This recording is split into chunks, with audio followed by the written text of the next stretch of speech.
Gray Penner found himself on page 120 of Clive Cussler's newest novel when he heard his wife's car pulling into the garage. He looked at his Fitbit to see it was 8:17 p.m. and grimaced. It marked the third time that week his partner had come home from work late.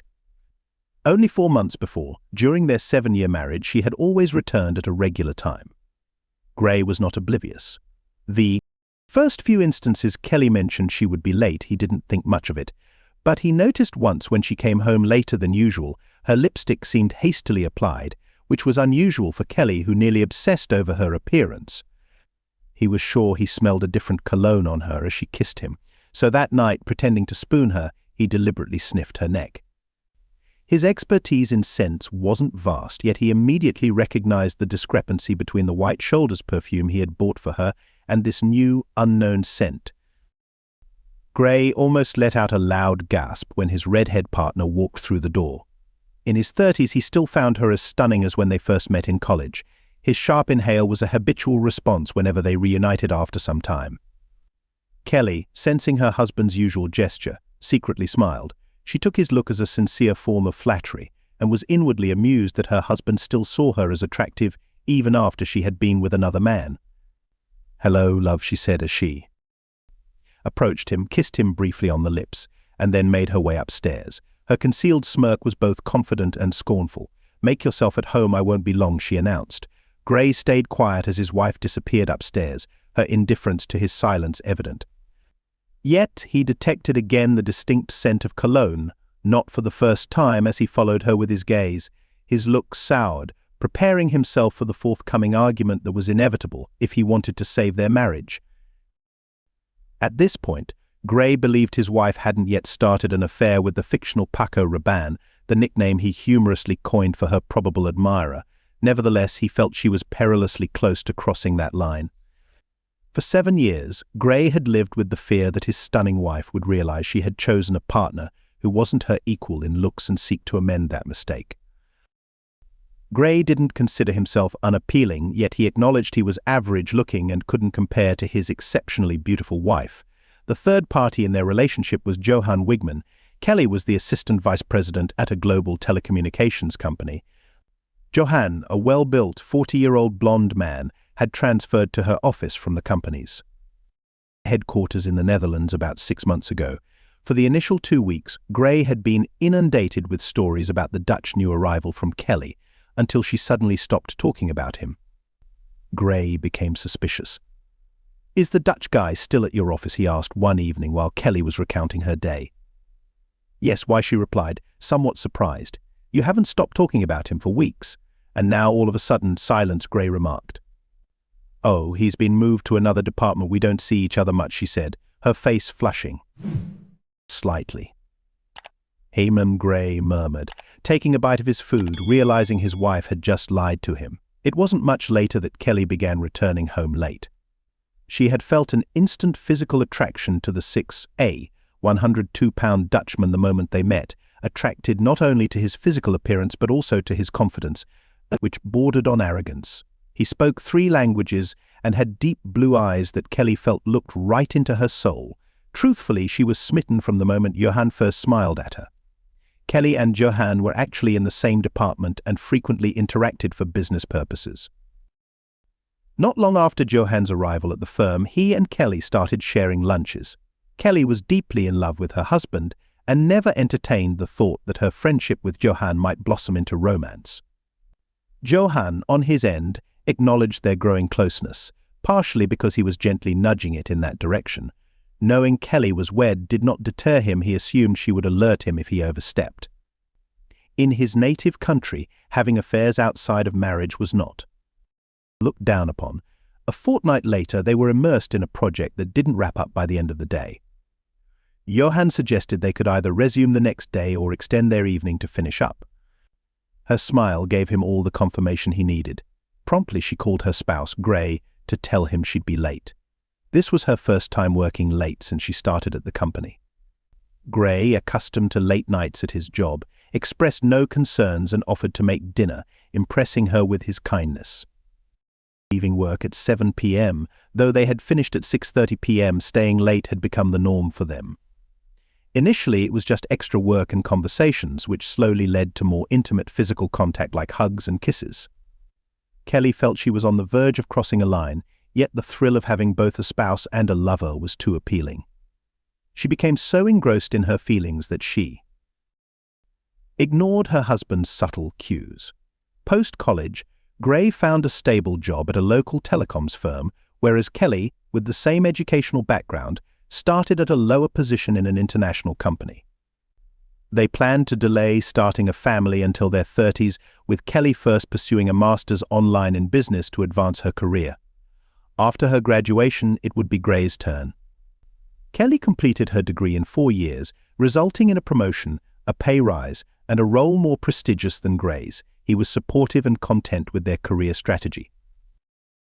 However, Kelly's focus on her career and financial success made her lose sight of their joint life goals. When the time came for Gray to advance his education, she proposed buying a house instead, prioritizing their future family's needs. Gray felt sidelined but saw the logic in establishing a secure home for their future children. He agreed to postpone his studies as she suggested. Kelly often put major expenses ahead of Gray's educational aspirations, and he, not wanting to seem selfish, went along with her choices. As the primary breadwinner and holding a superior position, Kelly began to see herself as the more influential partner in what was supposed to be an equal relationship. Descending the stairs, Kelly felt a mix of excitement and apprehension. She loves her husband deeply, but also craves Johann's company, longing for his touch and the intimacy they share.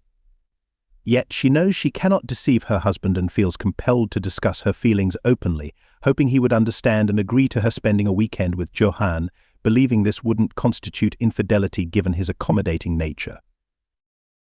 Only a minute in the microwave for meals, Gray noted as Kelly came downstairs. "Thanks, darling. I'll be right back. Can we talk?" she suggested. Engrossed in his reading, Gray sensed Kelly needed to discuss something important. "Guess Dirk Pitt will have to wait," he responded, preparing for a serious conversation he too had in mind. "I'm asking for this weekend." Kelly approached the subject with caution yet determination. Gray froze momentarily, struggling to grasp her words without revealing his astonishment. He felt an inner turmoil, nearly on the verge of bursting. "Excuse me," he questioned, seeking clarification. "I want to spend this weekend with Johann," she revealed. "We have feelings to explore, just once. My love is for you, Gray, not him. After this weekend I will come back to prove my love for you." The discomfort in Gray grew, sensing the precarious nature of Kelly's request to their relationship. However, he believed it was necessary to address the issue head-on. What if, after this weekend, a single time isn't sufficient? What if your longing for him extends past these few days? What if your desire for him becomes greater than your desire for me?" he inquired. "That's not going to occur, I promise," she answered quickly. "How can you be so sure?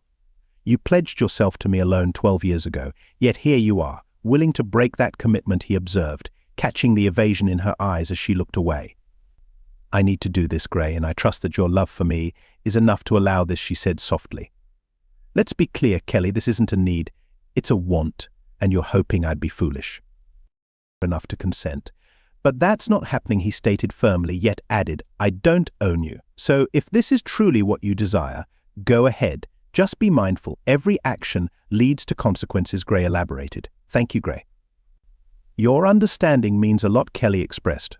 "No, my dear, don't misunderstand me. I'm simply suggesting that you should follow your instincts, and I will respond as I see fit," Gray concluded. He said, "Whatever your choice," as she replied when Gray walked into the room the next evening.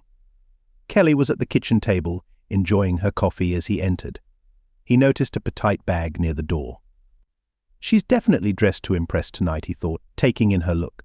She was wearing one of her finest dresses, a sky blue, mid-length dress that showcased her figure. "You seem very confident," Gray commented, placing his keys and wallet on the shelf. She flashed a flirtatious smile. "I trust in my beloved husband," she said gently. He appeared taken aback. "Now let's have a goodbye kiss and make the most of your weekend." "No brooding," she suggested. Gray felt a strong desire to hold her close and confront her, but instead he offered the saddest smile and shook his head. "God, I love you so deeply, my darling," he whispered, then walked upstairs. Although he hadn't given her a goodbye kiss, Kelly, on her way out, chose not to ponder over Gray's use of love in past tense. Her thoughts were already with Johann, eagerly waiting for her, feeling like she was about to attend her first dance. Kelly and Johann had been planning their discreet getaway for 2 weeks. After 3 months of progressively intimate kisses and touches, they decided it was time to see where their connection might lead. Johann was not bothered by Kelly's marriage. She had explained that she and her husband were trying to work through some marital issues. They met in the hotel lobby and checked in as Mr. and Mrs. Johann Wigman. After reaching their room and dropping off their bags, they headed out. Before they did, Johann asked Kelly to spin for him. He whistled softly, then pulled her into a passionate, deep kiss. This man definitely knows how to kiss, she thought to herself. They had a dinner reservation at a renowned steakhouse for 7 p.m., so they quickly left. The meal was delightful. They limited themselves to 1 bottle of fine wine to stay sharp for the evening ahead. They enjoyed an ice cream cone each during the meal, chatting quietly and touching gently, looking to any observer like a couple deeply in love. Next to Gray's favorite chair, a side table held the remains of a medium-sized pepperoni pizza and 4 empty beer bottles. Although Gray was an accomplished cook, he had no plans to prepare food that evening. He reasoned that pizza and beer were perfect for a night when his wife was with someone else. After eating, Gray went up to the bedroom with several large trash bags and spent about 30 minutes hastily packing all of Kelly's clothes. He then moved downstairs and stacked them near the front door. He handled the jewelry and personal care products more carefully, placing them in a box next to the bags. Feeling a mix of satisfaction and indescribable rage, Gray went down, put on a DVD, and settled in to watch his favorite movie, the Mel Brooks classic Young Frankenstein. Kelly and Johann had just gotten back to their room when he kissed her. She wrapped her arms around his neck, and they spent a long moment in a fervent embrace. "We have 2 full days, let's not hurry," she whispered. After being intimate for approximately 2 hours, Kelly went to take a shower. By the time she came back, Johann was already asleep. Kelly resolved not to compare Johann to Gray during this weekend, convincing herself that her husband couldn't compare, especially given Johann's novelty and the thrill of the forbidden. The next day, being a Saturday, was scheduled to be busy with various plans for the couple before indulging in another opulent dinner and then taking pleasure in drives. Kelly was hopeful that the events of the night before were an isolated incident. Throughout Saturday afternoon, Gray was solitary, not even turning on the television until the evening. Despite contemplating his difficult situation, he couldn't see a way to continue in his marriage. He acknowledged that his affection for her didn't disappear suddenly, yet he was unable to accept the disrespect she had displayed toward him lately, and was certain he could never trust her again, particularly if she expected him to. Disregard her wish to be with someone else as though it were insignificant. On his television, Leave It to Beaver was rerunning, though for Gray it could have been something far more explicit for all the interest he showed. He sipped his beer again, gazing forward, reminiscing about happier times with Kelly. Frankly, Gray had always been puzzled by how their paths crossed. As fellow students at Arizona State University, sharing several classes, Gray hadn't even been aware that this stunning girl. He knew he existed. She was always amidst a crowd of followers, yet at the beginning of their first year she picked the seat beside him in their accounting class. She flirted with him during lectures, astonishingly inviting him for coffee after class one day. Naturally, the young man accepted, and they became inseparable through college, marrying 6 months after their graduation. Up until a few months ago, Gray had believed their relationship was built to last. But recent developments had exposed cracks in their union, climaxing in Kelly's unthinkable deeds. Next to a slumbering Johann, Kelly was in bed, contemplating the extent of apologizing required to make amends with her husband for the tumultuous weekend.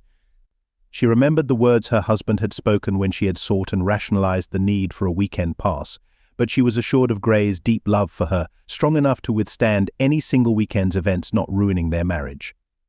However, she hadn't predicted that she would worry about her husband.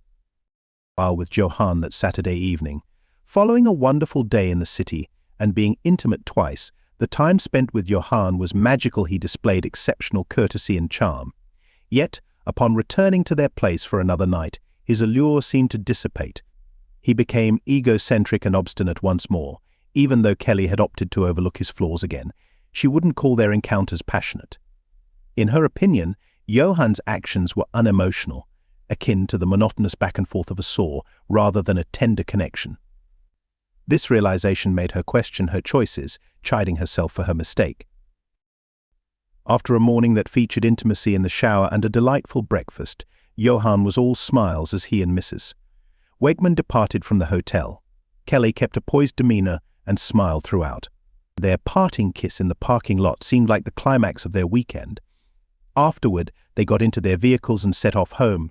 During the hour-long journey, Kelly reflected and braced herself for a likely extensive conversation with her husband about her request for a hall pass. She was convinced that Gray would come around to forgive her, despite his initial upset and warnings. After all, she had a knack for prevailing in the end. Imagining the worst-case scenario, she thought she might invest in enticing lingerie and stilettos, maybe even a leather corset, chuckling at the ease of influencing a man. With these plans in mind, Kelly pulled into the garage and switched off the car. She checked her makeup once more using the car's rear-view mirror, retrieved her handbag from the rear seat, took a deep breath, and walked into the house filled with confidence. "I'm back," she announced upon entering the kitchen from the garage. She halted momentarily, hoping Gray would greet her, which would have been a pleasant surprise, yet she was about to face disappointment. Noticing the sound of the TV from the living room, she made her way there, annoyed by what she deemed as her husband's childish antics. Gray was settled in his chair, captivated by a baseball match. Briefly diverting his gaze from the television, he acknowledged his wife with a brief nod, barely giving her any attention. Understandably, this upset her. "Is this the new normal?" "Fine," she muttered under her breath and exited the room. "What's the meaning of all these bags near the entrance?" she shouted. Receiving no reply from Gray, Kelly went ahead and inspected a package. She was shocked, then quickly moved on to inspect additional parcels. "This isn't funny, Gray. What are you up to?" she cried out. "I'm facilitating your departure for when I present the divorce papers," he replied unexpectedly, having approached her quietly, taking her by surprise. "There's no necessity for a divorce." "There will be no divorce," she insisted. "We've been over this. It's just for the weekend. After 12 years of marriage, surely you can grant me this one weekend." To be clear, there was no discussion. You made your demands and I merely listened. You proposed getting a pass for an affair. When it was my turn to speak, I made it clear I didn't consent, he rebutted. "It's not my issue you didn't take my words seriously. Being married means there are no loopholes," Gray stated firmly. "You're truly contemplating a divorce over just one weekend." "After everything we've shared and what's to come," she pressed, her voice laden with desperation. "As long as you act this way, we have no future." "Didn't you grasp my intention to take necessary actions?" Gray replied sternly. Tears started to form in Kelly's eyes, marking the first time Gray refrained from comforting her in their marriage. Having an affair, regardless of your prior confession, remains a betrayal. "It doesn't alter the reality, especially after I implored you not to go ahead," Gray pointed out. "You didn't prohibit me, you mentioned I was at liberty to choose," she countered, trying to deflect blame and deal with the consequences. "It appears you only remember what's convenient," Gray noted. Kelly stamped her foot in irritation, eyeing her possessions in the bags. Breathing heavily, she proclaimed, "I will not leave. This house belongs to me too, all right, but since your stuff is already packed, perhaps move it into the guest room. I'll stay in our primary bedroom," Gray suggested. "All right," she grumbled, dragging the bags upstairs. "Could you help me with these? I've played my part by packing your belongings," he replied. Before heading back to the living room to continue watching the match, he could hear Kelly struggling with the bags upstairs and talking to herself. Downstairs, Kelly threw herself on the couch and began browsing through the Sunday paper Gray had left on a side table next to her regular seat. She noisily turned the pages of the newspaper, making sure each flip and every shift in her seat produced a loud rustle. "Aren't you curious about my weekend?" she lamented. "And why should I be?" he replied. "I guess you think we were intimate multiple times." "That's what happens when someone cheats, right?" Gray posed the question. "In fact, we did more than just that. We went out, participated in various activities, and ate at some nice places," she whispered back. "That's fantastic for you," Gray responded indifferently. "Maybe your friends or your partner would be interested in hearing about it." Gray noticed his wife seemed less excited than he expected, especially considering the fuss she had made about her outing. The fact that she wanted to share details of her trip unrelated to infidelity suggested that perhaps Johan wasn't as captivating as she had hoped, yet Gray saw this as none of his business. Come Monday, Gray occupied himself with the task of splitting their bank accounts and arranging the financial aspects for the imminent divorce, with an appointment with his preferred family law lawyer not available until the next week. He recognized they would need to share the household a bit longer. Kelly spent her day deliberately avoiding Johan, acutely aware that their views on the success of the weekend diverged significantly, realizing their relationship had deteriorated significantly. She fervently wished her husband would realize this and come back to her, enabling them to, with Gray's help, resist Johan's forthcoming endeavors. Life for Kelly turned exceedingly complex suddenly. Debating between having another chat with Gray or continuing with her life as though nothing happened, hoping her husband would calm down eventually, she chose the latter, seeing it as the easier route and wanting to dodge further disputes with her husband. After a deep contemplation of the circumstances, Kelly had to admit that she fit the label adulteress more than faithful wife. Disheartened, she wondered if her perspective would have differed had her weekend been fulfilling instead of disappointing. When Gray got home from work and threw out dinner, he said nothing to Kelly. After he finished his meal, he silently thanked her and took away his dish. "I'm sorry, Gray. I really am," Kelly murmured as Gray moved towards the living room. "You thought after all this time I would care enough to allow you a weekend away." "To care enough for me? I thought after all these years you wouldn't need to ask for a chance to be unfaithful," Gray countered. "What level of egotism and delusion does one need to have?" The next day, Kelly's predicament at work escalated. Merely 5 minutes after she walked into her office, a close work colleague entered and closed the door behind her, a rare occurrence there. "You didn't spend the weekend with that so-called Dutch Thor, did you?" Emma whispered, despite the privacy the closed door offered. Kelly's eyes grew wide as she inhaled sharply, a look of shock and anger on her face. "Is he bragging about it?" "Absolutely not," she hurriedly replied, her expression contorted with shame and anger. "I presumed it wasn't you who told me." "It had to be him," Emma commented, "but I didn't hear it from him directly. I caught wind of some ladies discussing it in the lunchroom while I had my coffee. If they're spreading rumors at 8 a.m., it will be known office-wide by noon." "Hiding it is futile now." Kelly buried her face in her hands. Emma watched as tears dropped onto her desk. "Indeed, you've become the woman all women disdain and all men covet. Was it worth it?" she asked, raising her eyebrows. "That's the crux. It was not. I upset my husband greatly, and for what?" she pondered. "Johan is handsome, engaging, alluring, and utterly unsatisfying intimately. He stands a bit taller than Gray and lacks Gray's skillfulness intimately, yet he fancies himself as a woman's dream." Emma's look of shock softened into one of compassion. "So how long will it take to win back your husband's love?" Emma asked, her tone devoid of jest. "If only it was so straightforward," Kelly replied. "Gray often brings up divorce. We've shared 7 years, and divorce is always his go-to solution. No pausing, no counseling, just straight to that. I hoped he'd be merely upset, but he's seething. I've never seen him this indifferent, and I warned him." "However, if he didn't heed, your warning is moot. You're a smart woman, you knew the consequences," Emma remarked. Interestingly, Gray repeated almost these exact words to Kelly 2 weeks later, when she called him in tears after being served divorce papers at her office. "You said I could be with him. You said it was okay," she sobbed into the phone. "No, I said it was your choice, but it would come with repercussions. I never gave you the green light to chase after that blonde gentleman. You received what you pursued. Evidently, my wishes were of no concern," Gray retorted weeks later. Following this, Gray received calls from his father-in-law and mother-in-law, who implored him to talk to their daughter and consider reconciliation.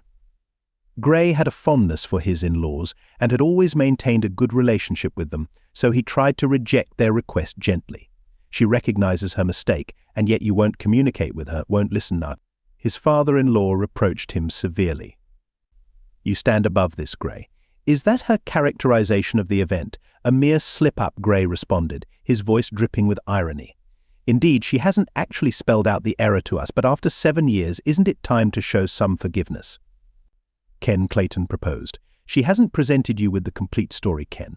I find it hard to simply dismiss her choice to spend a weekend with a co-worker as just a slip-up. I had warned her of the potential fallout," Gray explained. "Surely she wasn't that reckless," Ken blurted out. Gray remained silent, seeing no point in arguing. "My apologies," Ken added. "I'm at a loss for words." I won't disturb you anymore. The day after his conversation with her father, Gray exhaled deeply upon noticing Kelly's call coming in. He braced himself for another grievance. I apologize for my dad reaching out. I guess you understand I haven't been entirely honest with my folks. It's not something one admits to unless it's absolutely necessary. I never anticipated he would contact you, nor did I think you'd reveal my actions. She spoke gently. I didn't reveal anything, I merely stated the facts, he replied, emotionlessly. I understand, she breathed out. Kelly and her legal counsel sought to delay the divorce, which Gray had pushed for on grounds of irreconcilable differences, further complicated by their lack of children. It was 9 months later, and Kelly was astounded that Gray wouldn't give her another chance, referring to her actions as a mistake. Gray clarified one evening as she tried to influence his stance that the mistake wasn't just the physical infidelity. Kelly, he explained, well before you physically strayed, you had already begun an emotional affair. You disregarded my feelings, disrespecting me in the harshest ways possible. When did you stop loving me? Kelly struggled to hold back her tears. There was once a time her tears would have led Gray to comfort her, but now he seemed to suggest she was projecting her guilt onto him. I know you still care for me, Gray. Why can't we try to mend things? Indeed, I still love you, and that's exactly why the hurt runs so deep, Gray said. But I question whether your affection for me ever reached the same intensity. I've never even considered being unfaithful, yet I'm doubtful you'd avoid repeating your behavior the moment someone else shows interest. That won't happen again, she quickly promised. There shouldn't have been an initial instance, Gray whispered gently. You vowed commitment when we got married. Yes, she whispered back. Throughout the divorce process, Johan, along with other co-workers, had often asked Kelly out. She became the subject of office rumors, and soon after she was approached by HR. While we don't prohibit staff relationships, we advocate for discretion. If a significant number of your male colleagues are circulating stories about your weekend spent with Johan Wigman, and the women are guessing who might be next, it's not a good look. A move might be recommended should the chatter continue. I've heard Maine is beautiful around this time, the HR director stated. The day after receiving the caution, Johan approached Kelly, proposing a date. Her patience had thinned. Look, your husband is leaving you. We don't even have to go out of town to enjoy ourselves, Johan insisted. Don't you get it? I'm not interested, she snapped back. I sacrificed my marriage for a fleeting thrill, seeking just that. What an error. Now, please leave, Kelly declared. 2 weeks later, she agreed to move to North Carolina, and by the time she left, Johan's reputation had suffered. A month on, Johan moved to the Amsterdam office. Renowned for his charm and lean physique, he wandered the grocery store aisles every Saturday, unaware of Kelly watching him from afar, her presence as unnoticed as ever. Margaret Scanland, commonly called Peggy by those she was close to, served as a 5th-grade instructor at a local primary school. Despite her typical appearance and what she saw as an ordinary physique, she struggled to attract a good-looking, clearly unmarried man. As she approached her 29th year, with her 30th birthday on the horizon and her single status persisting, Peggy pondered over how such a desirable man could stay single. He seemed to be in his early 30s, not giving off a gambler vibe, but instead looking somewhat adrift, possibly wounded. Even without seeing a ring on Gray Penner's finger, Peggy had determined he was not married simply by observing him. The items in his shopping cart, Pop-Tarts, layered cakes, frozen pizzas, macaroni with cheese, beer, and barbecue meat suggested he was either a bachelor or had gone through a divorce. Peggy was known to be shy, had curly light brown hair that was short, big brown eyes, and a fair, almost pallid skin tone. She was 5 feet 6 inches tall, with breasts of average size, attractive legs, and what she considered her most appealing feature, a firm, round bottom. She thought of herself as introverted. In her college days, she was viewed as the perfect friend due to her friendly disposition, faithfulness, and unremarkable looks. She first noticed the man a few months ago while walking by him. For reasons that remained a mystery, she kept finding herself paying attention to him and started to watch him more closely about 2 months ago. This behavior was out of character for her, but she contemplated making an introduction. I hope this doesn't come across as too forward, but I'm Margaret Scanland. Would you be interested in having coffee with me? Peggy made her move a few weeks later, approaching the man. Gray stepped back, assessing the woman who had approached him. While she didn't stand out like Kelly, who was exceptional in that regard, there was something about her look that caught his interest, sparking his curiosity about her. For the first time in 2 years, his interaction went beyond mere politeness. "Yes, I'd like that," Gray said with enthusiasm. Margaret Scanlan was direct and straightforward. At the age of 29, her experience with dating was minimal and never serious. She seemed educated and insightful, so he listened intently to her stories from the past. As she finished her tale and fell silent, awaiting his turn, she inferred from his look that he was single due to a divorce. His eyes conveyed a type of sadness only recognizable by those who have suffered deeply. Watching him ponder, it was evident he was considering how much of his own story to divulge, eventually sharing nearly everything while she listened intently. After he concluded, a silence fell between them. He sighed deeply, looking at her as if relieved of a heavy load. "Sorry for unloading all that on you," he said, lifting his eyes. "It's something about me, I seem to draw this out of people." "I'm also pretty good with kids and animals," she replied. Gray chuckled, finding himself unexpectedly comfortable with her, reminiscent of his time with Kelly. Before they parted that day, Gray suggested a date for the following Friday night. On their third date, they shared their first intimate moment. Peggy tried to match his pace but was the more submissive one. Gray's calm and controlled demeanor was deeply appealing to her, yet he was never overbearing in his pursuit. After enjoying a lovely dinner at a Hungarian restaurant, Gray invited Peggy back to his place for coffee and drinks. Initially sitting closely on a small sofa, Peggy moved to initiate a kiss. Soon after, they were undressed in Gray's bedroom. Peggy's voice echoed in the room before quieting down. Gray then spent the ensuing hour in gentle lovemaking, noting it was his first sexual encounter since his divorce. Their remaining time together was marked by unpretentious closeness. He consistently ensured to bestow kisses on her during their time together. What you," she murmured, nestling against him after they had concluded. "Sheesh, it's fine. There's ample opportunity for discussion later. Have you thought about what you'll be doing in the coming decades?" he quipped. Peggy responded with a fatigued grin, and he softly pressed his lips to hers. The lady, previously a bridesmaid on 4 occasions, was now the focal point. A year on, their family expanded to include 2 kids. A boy arrived 2 years post-nuptials, followed by a girl 2 years thereafter.